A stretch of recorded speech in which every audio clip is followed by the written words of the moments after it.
Jadi katanya Ghazali, yo pingin bahagia itu simple. Kita sudah punya semua fasilitasnya. Allah sudah ngasih kita.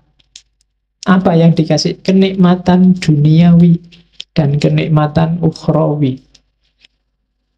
Semuanya nikmat.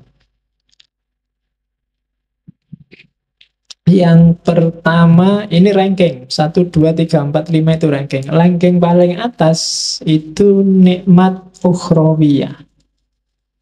Nikmat besok di akhirat. Sukar dijelaskan, percayalah saja. Karena kalau dijelaskan, penjelasannya pasti tidak bisa eksak.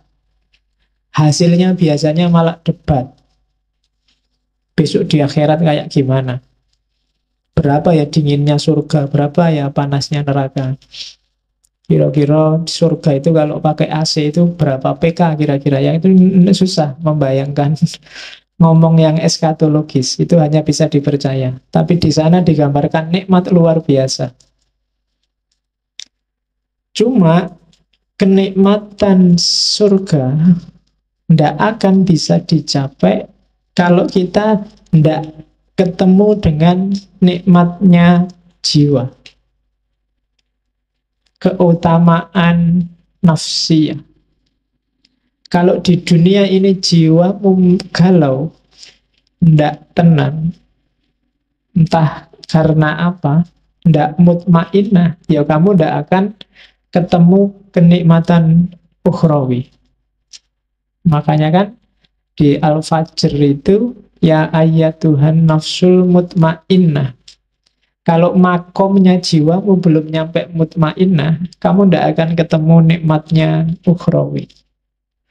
Jadi jiwamu harus stabil dan nikmat dulu. Kalau di Mizanul Amal, cari nikmatnya jiwa gimana Pak? Yang pertama akalmu, dia akan merasa nikmat dengan ilmu. Jadi kita punya akal, bagian dari jiwa kan akal itu. Dia akan nikmat kalau dapat ilmu. Maka sering-seringlah ngasih gizi ke akalmu dengan ilmu. Semakin banyak dia dikasih suplemen ilmu, semakin dia akan merasa senang dan aman. Paham itu bikin tenang, tidak paham itu bikin galau. Teori paling gampang itu. Maka akalmu kasihlah dia kenikmatan dengan ilmu. Terus dirimu, maksudnya kedirianmu, pribadimu, bikinlah dia nikmat dengan warok. Warok itu menjaga diri. Jangan ngawur hidupmu kalau pengen tenang. Ya rumus paling gampang, jangan lakukan yang haram, yang maksiat, jauhi yang syubhat. Kalau kalian jauh dari 3 hal ini, pribadimu akan merasa tenang. Jangan ketipu oleh enak sementaranya yang haram dan yang maksiat, apalagi yang syubhat.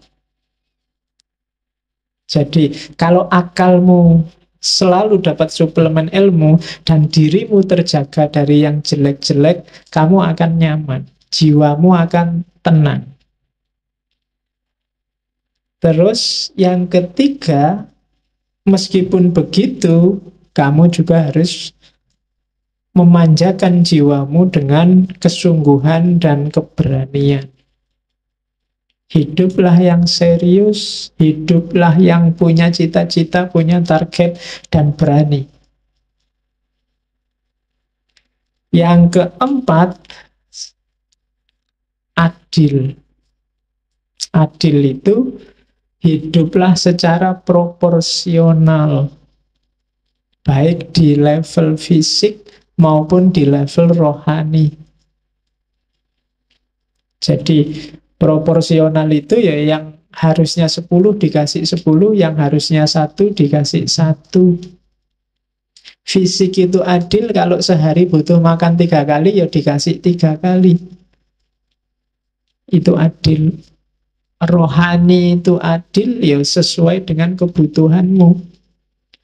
Misalnya sudah waktunya nikah ya nikah aja.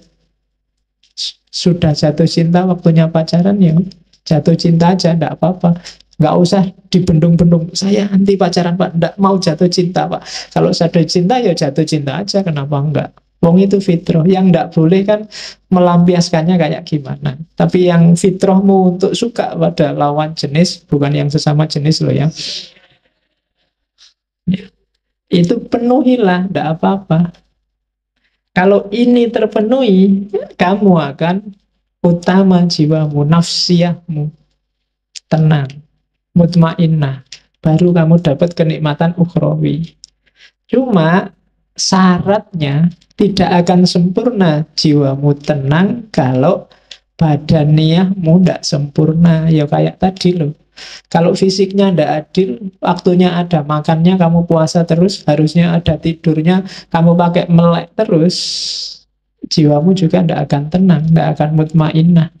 Harusnya kamu kawin, malah bisa 4 kok malah tidak kawin-kawin. Itu tidak mutmainnah. Harus dibikin tenang. Karena nafsu itu kalau tidak kamu tenangkan, lama-lama dia akan meledak. Karena dia nuntut terus disuruh bungkem, nuntut terus disuruh bungkem. Pada saatnya dia akan menyusahkanmu. Sama kan kadang-kadang santri itu waktu di pondok tidak boleh lihat TV, tidak boleh baca koran, tidak boleh bawa HP, tidak boleh itu. Begitu keluar dari pondok kuliah, dia yang pertama nyari pacar. Karena kemarin nggak boleh apa-apa, sekarang kumat.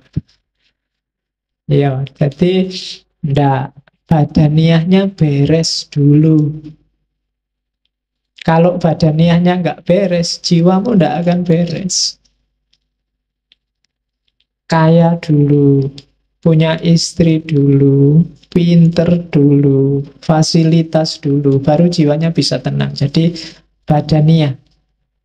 Kalau rumusannya Ghazali, paling gampang untuk ngecek apakah badaniahmu sudah nikmat, sudah bahagia, yaitu yang pertama sehat. Yang kedua kuat. Sehat itu kan berarti fit. Apa ada sehat yang nggak kuat? Ya banyak. Saya sehat Pak, cuma enggak terlalu kuat. Nah, olahraga biar kuat. Ya kan? Enggak cukup sehat, tapi juga harus kuat. Yang ketiga, elok. Elok itu cakep. Jangan khawatir, setiap orang cakep sesuai perspektifnya masing-masing. Enggak apa-apa. Ya, kamu semua orang cakep. Jangan khawatir. Nah, bahagialah. Kalau enggak, kamu enggak akan bahagia jiwamu. Kalau kamu tiap hari aku kok jelek, itu enggak akan bahagia hidupmu. Wis anggap aja cakep, wis tau, cok khawatir. Payu. Ya. Itu kan kamu mikir, jangan-jangan ada yang gelisah, Pak, apa ada yang mau besok sama saya, Pak? Pak, pasti ada. Asal standarmu jangan tinggi-tinggi. Ya. Jadi sehat, kuat, cakep, dan yang terakhir, yakinlah bahwa kamu panjang umur. Tenang mesti kamu. Sehat. Ketika kamu sehat kan kamu ceria, sayang. Kuat juga gandengannya sehat. Mau apa-apa sanggup, itu kan kuat. Jalan kemana, ayo. Cakep. Jadi kamu merasa pokoknya tidak ada celahnya diriku ini. Allah ngasih aku lengkap, alhamdulillah. Dan panjang umur. Orang yang merasa punya kualifikasi 4 ini secara badaniah, maka dia sebenarnya sedang bahagia secara fisik. Cuma selanjutnya, untuk nikmat badaniah kita butuh kenikmatan eksternal dari dunia di luar diri kita. Kita butuh punya harta, itu kan di luar. Kita butuh punya keluarga, itu di luar. Kita butuh dihormati orang, itu juga dari luar. Jadi kita butuh kenikmatan dari yang di luar diri. Dari kenikmatan di luar diri itulah diri kita akan merasa nikmat secara fisik. Dari nikmat secara fisik itu kita akan nikmat secara rohani, secara jiwa. Dari kenikmatan rohani itu pada akhirnya secara ukhrawi nanti kita juga akan nikmat.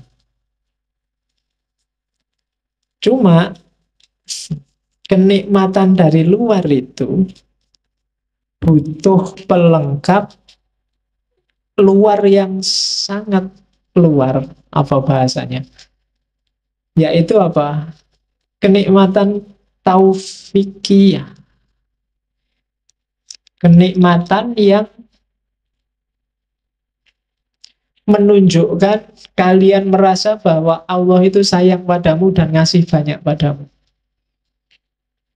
Sebagus apapun kehidupanmu hari ini, kalau kamu merasa dicueki Allah, atau apalagi Allah benar-benar cuek padamu, kamu gak akan dapat merasakan kenikmatan apapun.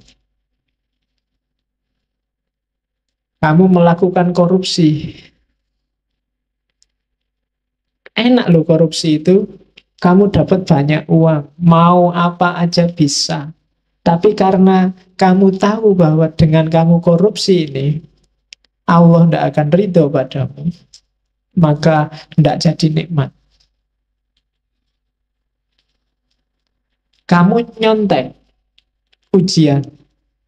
Enak kan nyontek itu nggak perlu capek-capek belajar, bisa langsung jawab. Dan benar lagi, dan bagus lagi. Dosennya sampai heran, ini kuliah tidak pernah masuk. Makalah tidak jelas. Disuruh ngomong-ngomong apa juga temennya nggak paham, tapi jawabannya sip, akhirnya dikasih A. Tapi karena kamu ngerti itu nyontek, kamu itu bukan sumber kebahagiaan. Kenapa? Karena kamu ngerti bahwa sebenarnya Allah tidak ridho dengan nyontekmu. Maka dasar dari semua kenikmatan tadi adalah keutamaan taufik, taufiki, dapat hidayah, dapat inayah, dapat petunjuk, rusy, dan seterusnya. Jadi pertama-tama yakinlah bahwa Allah ridho padamu. Setelah itu carilah bekal yang kamu butuhkan untuk nikmat, untuk bahagia. Nyari harta, nyari kehormatan, nyari status, cari tidak apa-apa, itu sumber kehormatan. Kalau itu sudah dapat, maka kamu akan dapat kenikmatan duniawi, kenikmatan badaniyah. Dengan bekal kenikmatan badaniyah ini, jiwamu juga akan nikmat, bahagia, akan tenang. Ketika jiwamu bahagia, insya Allah besok akhiratmu bahagia. Bandingkan dengan orang yang sejak awal sudah tidak dapat ridhonya Allah. Maka kenikmatan eksternal tadi akan jadi sumber bencana. Kenikmatan badaniahnya akan disetir oleh nafsunya. Maka jiwanya nggak akan jadi tenang.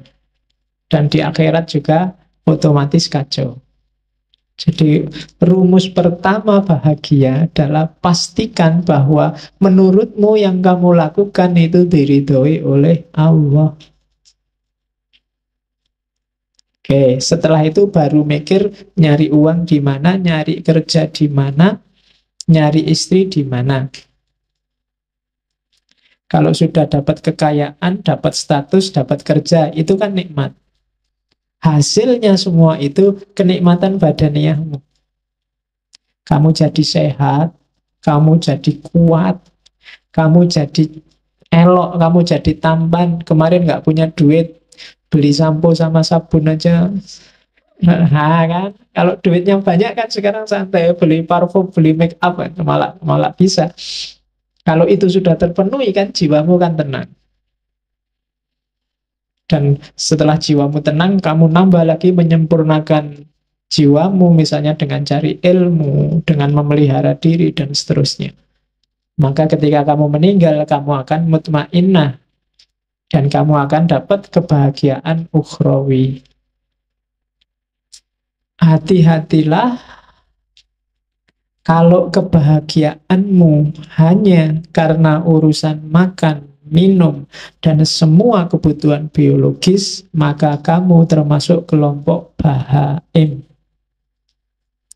Kalau kebahagiaanmu terletak pada menang kalah, siapa ranking satu, siapa ranking di bawahnya, siapa yang statusnya tinggi, siapa yang statusnya rendah, maka kita adalah binatang, tapi binatang yang sabuiyah, binatang liar. Kalau tadi bahaim itu binatang ternak, peliharaan. Kalau hidup kita yang bikin kita bahagia adalah tipu daya, muslihat, mencurangi orang lain, maka kebahagiaan kita adalah kebahagiaan jenis kebahagiaannya setan. Dan kalau yang bikin kita bahagia hanya urusan kita menyembah pada Allah, ibadah, tidak membangkang sama sekali, maka kita ada di level malaikat. Bagus tapi tidak manusiawi. Jadi hati-hati, jangan jadi binatang ternak, jangan jadi binatang pemburu, jangan jadi setan, juga jangan jadi malaikat.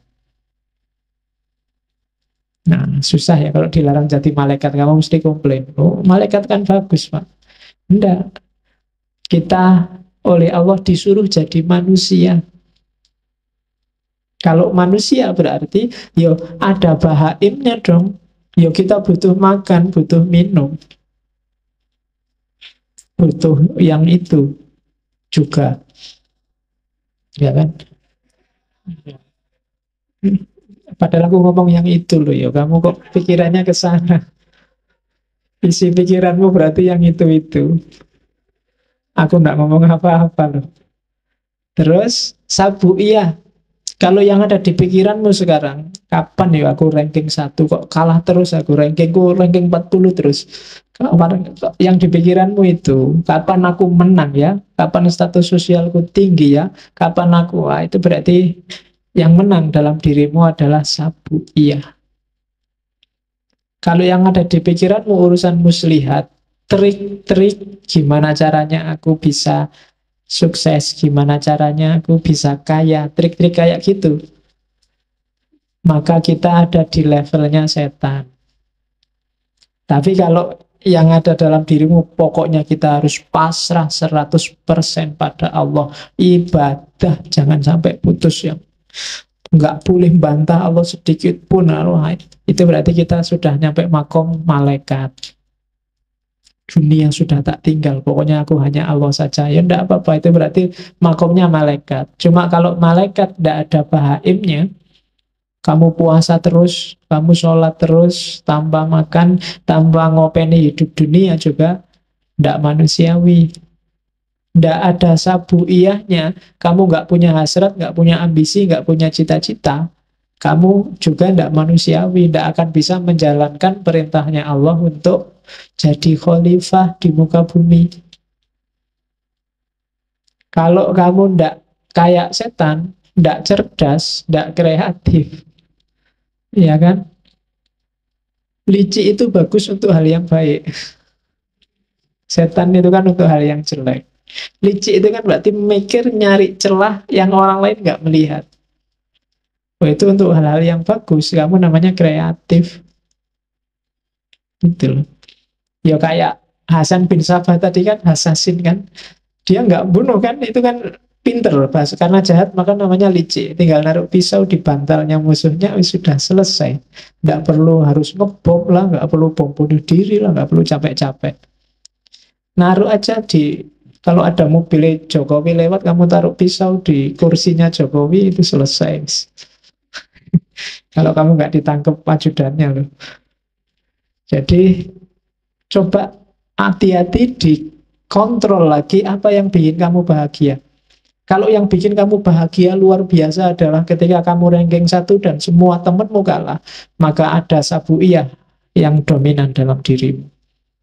Kalau yang bikin kamu seneng pokoknya punya uang banyak, terus saya bisa makan enak, terus bisa kawin, bisa, itu berarti yang dominan dalam dirimu adalah bahaim. Kalau yang ada di kepalamu hanya gimana caranya saya mengabdi 100% pada Allah, gimana caranya meninggalkan dunia yang tidak penting, maka kamu ada di level malaikat. Oke, kunci kebahagiaan, katanya Ghazali, kenal dirimu. Kalau kamu sendiri masih nggak paham siapa kamu, apa maumu, kamu tidak akan bisa bahagia. Sebenarnya ini teori paling gampang. Kalau kamu nggak ngerti selera makanmu, janjane misalnya makanan yang kamu sukai apa sih? Kalau kamu nggak ngerti, ya kamu nggak akan bisa membahagiakan dirimu, mau kamu sendiri nggak ngerti. Cara paling gampang untuk bahagia ya membaca dirimu sendiri dulu. Katanya Ghazali di bagian awal Kimia Usaadah itu, ia yang mengenal dirinya, ialah yang akan merasakan kebahagiaan sejati. Mungkin selama ini kamu nggak bahagia karena kamu nggak kenal dirimu. Sebenarnya kamu suka misalnya baju-baju tipis, tapi karena kamu nggak kenal dirimu, kamu lihat orang lain pakai baju-baju tebal, pakai baju-baju jubah, kamu anggap itu yang enak. Dan kamu tiru, ya nggak enak akhirnya. Kamu nggak nemu kebahagiaan di situ. Jadi kenali dirimu dulu deh. Kenapa kok kita nggak kenal diri, katanya Ghazali, biasanya ketutup oleh hasrat, oleh hawa nafsu, oleh karakter-karakter binatang kita, oleh keinginan menaklukkan yang lain, oleh keinginan jadi idola, oleh keinginan macam-macam. Itu yang bikin kita nggak kenal. Padahal kamu seleranya cuma nasi kucing. Tapi karena ingin dianggap keren, kamu milih restoran-restoran mahal yang ada steak, ada apa. Padahal begitu lihat steak, kamu janjane mau muntah. Itu panganan opo itu. Tapi yo, biar dianggap keren, terpaksa kamu sambil nutup hidung dimakan. Nggak enak karena kamu nggak kenal dirimu sendiri. Ketutup hasratmu untuk dianggap anak gaul. Sebenarnya pakai jin itu mungkin kamu tersiksa luar biasa, mau meletup kayak gitu gimana. Tapi kalau nggak pakai jin nggak keren, Pak. Padahal kan yang paling keren itu kan menurut saya kan pakai sarung paling enak. Longgar, ISIS kan. Loh iya kan? Makainya juga simple, kapanpun dibutuhkan bisa dibuka. Bayangkan kamu pakai jin ke kamar mandi aja tak sumpek, kalau coba pakai sarung jangan diangkat, wes selesai.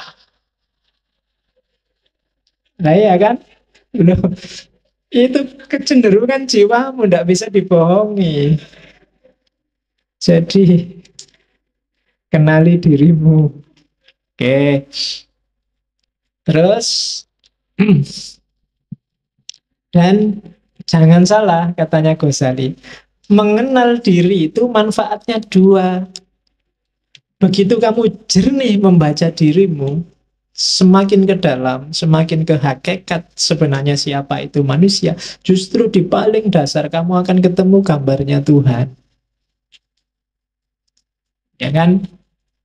Karena Allah memang yang membedakan manusia dengan yang bukan manusia kan, wa nafakha fihi min ruhi. Dalam diri kita ditiupkan ruh dari Allah. Dan itu citranya, gambarnya ruh dalam diri kita, itu gambarnya Allah. Jadi begitu kamu kenal dirimu yang sejati, hakikatnya kamu kenal Allah. Jangan dibayangkan, kalau mau lakukan. Bersihkan dirimu sebersih-bersihnya, singkirkan dari debu-debunya. Ghazali kan yang terkenal bikin analogi cermin itu kan. Semakin nafsu menguasaimu, semakin gelap cerminmu. Kayak kamu maksiat sekali, ada titik hitam satu. Semakin banyak maksiat, titik hitamnya semakin banyak. Sehingga kamu tidak bisa sudah lihat ke dalam dirimu. Akhirnya kamu tertipu oleh titik-titik hitam itu. Kamu anggap yang penting yang titik-titik hitam itu. Padahal kalau kamu bisa bersihkan itu, kamu sisihkan itu semua, kamu akan melihat bahwa sebenarnya itulah hakikat dirimu dan sekaligus itulah Tuhanmu. Oke, jadi kunci bahagia pertama, kenali dirimu. Saya tidak tahu pernah nggak teman-teman sekali-sekali mikir tentang dirimu sendiri. Mungkin paling tidak kayak tadi, nanti kalau ada waktu ya bikin semacam muhasabah, semacam tafakkur. Tipe orang kayak gimana sih kamu itu? Yang kamu sukai apa, yang tidak disukai apa? Cita-citamu apa saja? Keinginanmu apa saja? Terus kamu cek, ini keinginan ini sifatnya kayak gimana sih, positif apa negatif? Kalau negatif, kenapa kok negatif? Sumbernya dari mana? Dan akhirnya mau jadi apa? Wah, itu muhasabah namanya. Jadi yang pertama, kenali dirimu deh. Siapa kamu? Ya kalau orang perang itu kan harus ngerti posisinya. Kalau kamu nggak ngerti posisinya, gawat. Ya kan? Di rumah aja kan kamu harus ngerti posisi. Kamu itu anak, opo bapak, opo ibu, opo adik, apa kan harus jelas.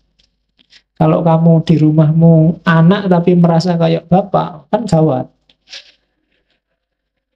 Ya, nanti malam-malam masuk kamar ibu, lu posisimu anak bukan bapak. Lah ya kan?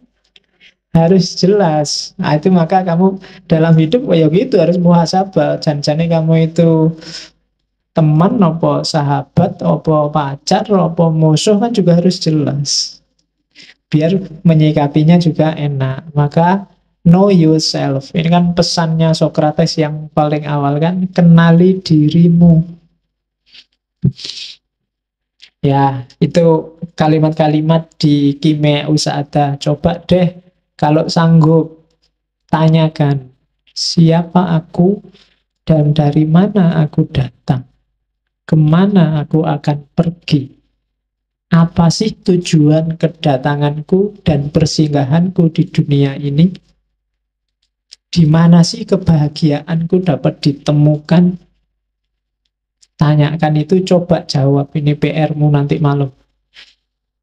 Ya sambil nonton sepak bola kalau ada ini dijawab, kira-kira siapa sih aku itu, dari mana aku datang, kok tiba-tiba aku ujuk-ujuk ada di sini itu loh. Apa kebetulan atau Allah ngasih misi apa sih aku ditaruh di bumi ini? Kok aku dilahirkan di Jogja, kok aku dilahirkan di Sumatera, kok aku dilahirkan Jawa Timur, kok aku kira-kira disuruh bawa misi apa sama Allah? Nah, itu muhasabah. Dan Ghazali wanti-wanti, diingat-ingat ya, dalam dirimu secara umum itu ada 3 aktor. Ada 3, apa namanya, 3 variabel yang harus hati-hati kamu gunakannya. Begitu salah dosis, hidupmu kacau. Yang pertama adalah unsur hewan, kehewanan. Yang kedua unsur setan. Dan yang ketiga unsur malaikat. 3-tiganya penting. Kamu butuh unsur hewan. Kalau kamu nggak punya unsur hewan, gawat. Kamu nggak punya ambisi, nggak punya cita-cita, kamu akan jadi orang yang pasif, nggak kreatif. Mungkin kamu bisa nggak punya anak kalau nggak punya unsur kehewanan. Karena, wah saya nafsu kayak gitu, nggak lah Pak, malah gawat.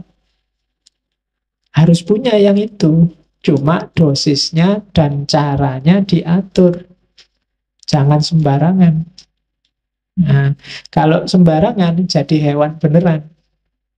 Jadi bukan lagi manusia yang punya unsur kehewanan, tapi hewan yang punya unsur kemanusiaan.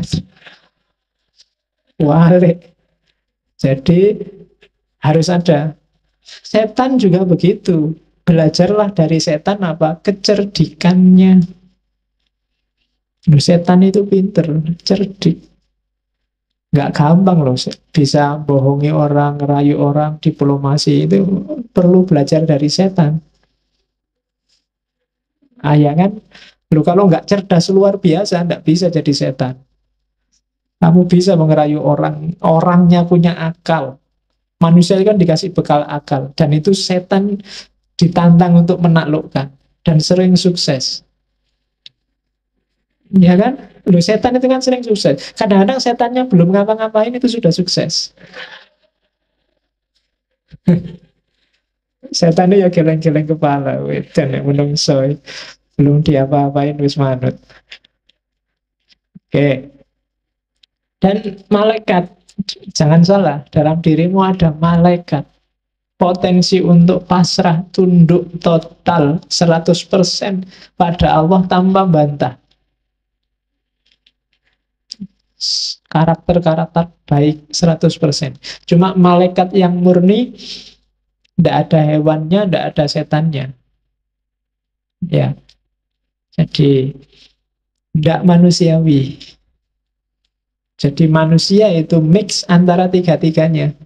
Jadi bukan tiga-tiganya dibuang atau dipilih yang mana, tapi kontrollah tiga-tiganya sesuai dengan dosisnya masing-masing.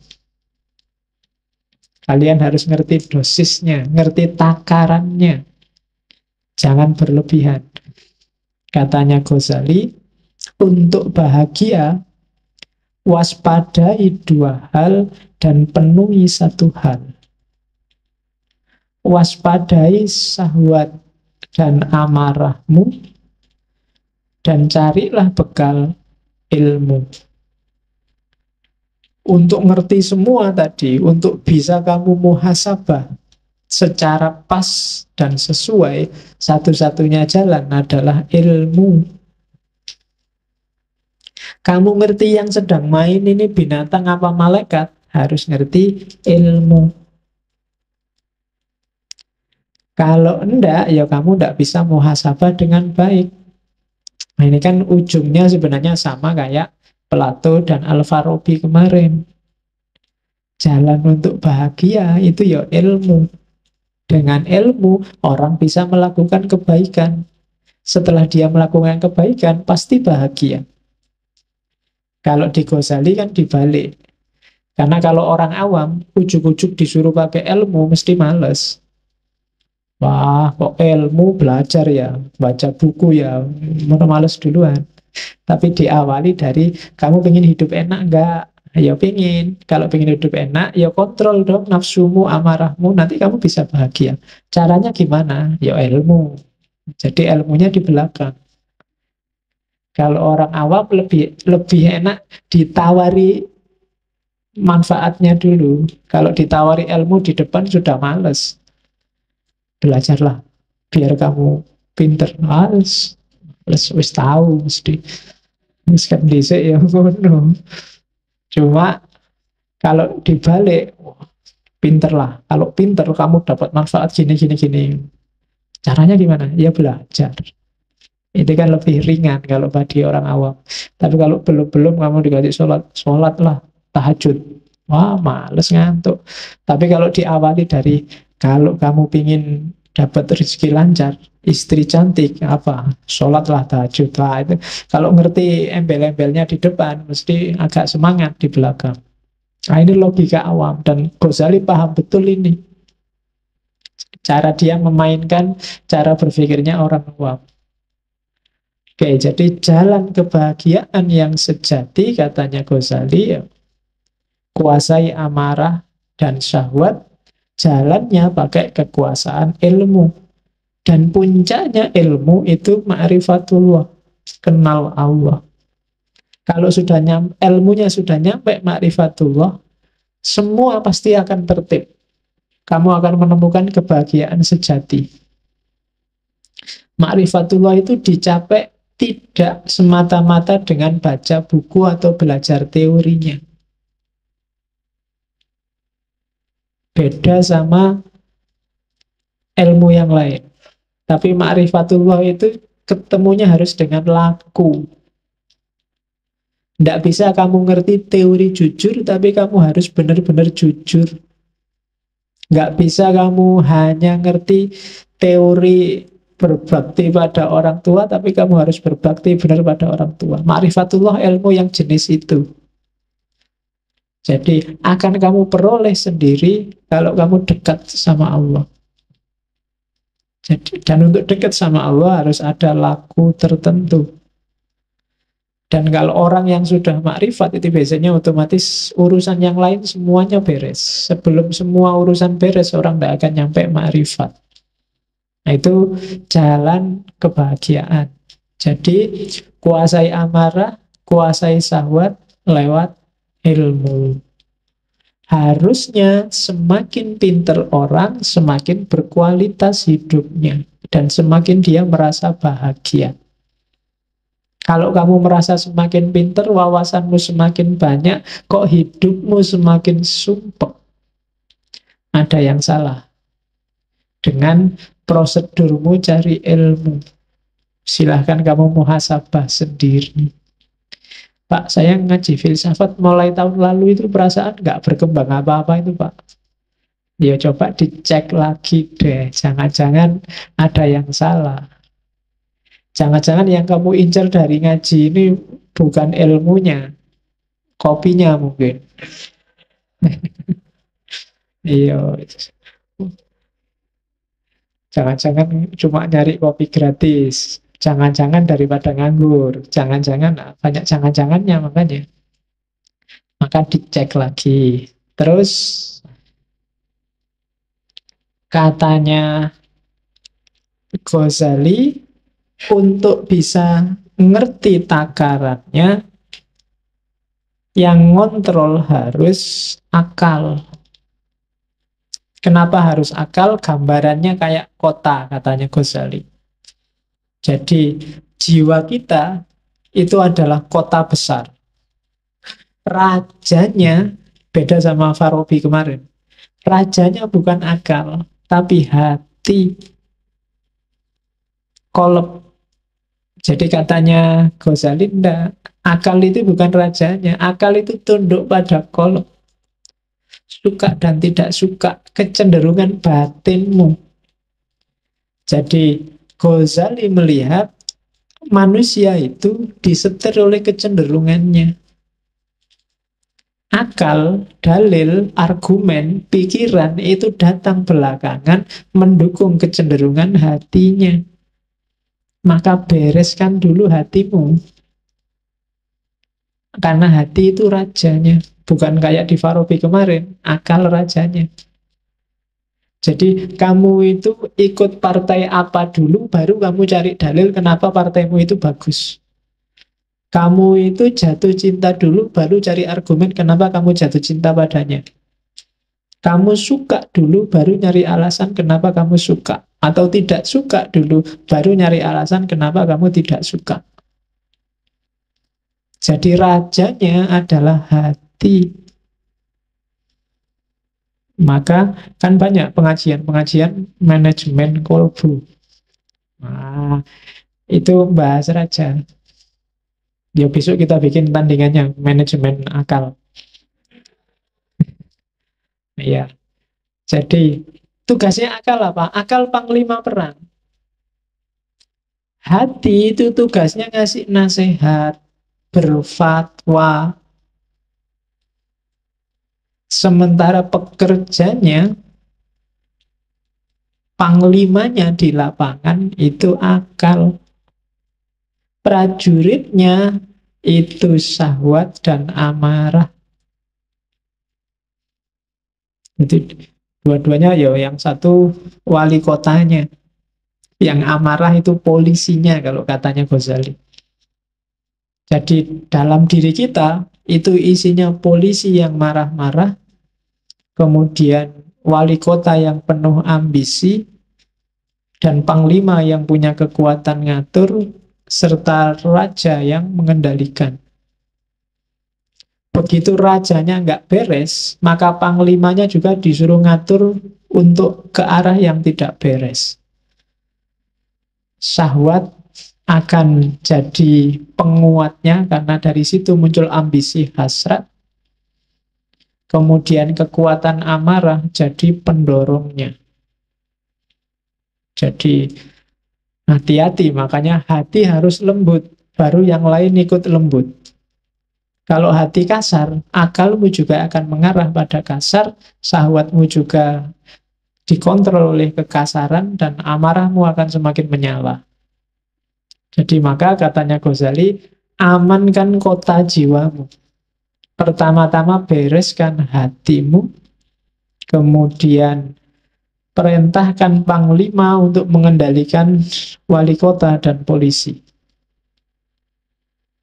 Kalau enggak, ya alamat kotamu kacau balau. Jangan sampai nanti nafsunya memberontak, mengalahkan hati, dan akhirnya nafsunya yang jadi raja. Juga jangan sampai polisinya, amarahnya yang jadi raja. Dan jangan sampai juga akalnya yang jadi raja. Yang harus jadi raja hatinya. Oke, nah, katanya Ghazali, declare your jihad on certain enemies you cannot see. Katanya Ghazali, deklarasikanlah jihad terhadap 13 musuhmu yang tidak terlihat. Egoisme, arogan, conceit, egoisme, sombong, angkuh, selfishness, merasa benar sendiri, merasa bagus sendiri, merasa menang sendiri, greed, tamak, lust, tamak, intolerance, anger, marah, bohong, cheating juga bohong, gossiping, supposing gossip, slandering, dan 13 itu, if you can master and destroy them, kalau kamu bisa menguasai dan menaklukkan 13 musuh itu, then will be ready to fight the enemy you can see. Maka kamu akan siap mengalahkan semua musuh yang terlihat. Kalahkan 13 yang tidak terlihat itu. Kalau kamu sudah sukses mengalahkan itu, maka semua musuh yang terlihat akan mudah dikalahkan. Nah, rumusnya itu. Kalau dibaca enak, dirasakan juga mantap, dijalani yang agak susah. Yo jihad, makanya katanya Ghazali, jihad dong, declare your jihad. Deklarasikan jihad untuk melawan ini. Jihad berat, makanya katanya Nabi, jihad yang lebih berat daripada perang Badar loh. Perang Badar itu kan berat luar biasa. Berapa ratus orang melawan 10 ribuan orang. Sudah berat gitu katanya Nabi, ini cuma jihad kecil. Ada yang lebih besar. Nah, apa? Mengalahkan dirimu sendiri. Dan katanya Ghazali, ya taklukkan 13 itu. Kalau kamu sudah bisa menaklukkan 13 itu, maka kamu akan siap menaklukkan semua yang lain. Kuncinya bahagia. Oke, terus. Nah, puncaknya bahagia nanti, katanya Ghazali, tadi ma'rifatullah. Kalau orang sudah ma'rifatullah, kebahagiaan sejatinya justru ketika dia dekat dengan Allah. Mencintai Allah. Selama ini sebenarnya pikiranmu masih terjebak materi. Kalau kritiknya Hussein Nasr, itu yang bikin kamu susah mencintai Allah. Bagi kamu yang dicintai itu harus cantik, dan rumusmu tentang cantik adalah yang kulitnya putih, rambutnya panjang, kan itu. Nanti ketemunya kuda yang warnanya putih. Lah ya kan kulitnya putih, rambutnya panjang. Oke, jadi jangan terjebak fisik. Coba katanya Ghazali ngajak mikir, coba ya kita renungkan.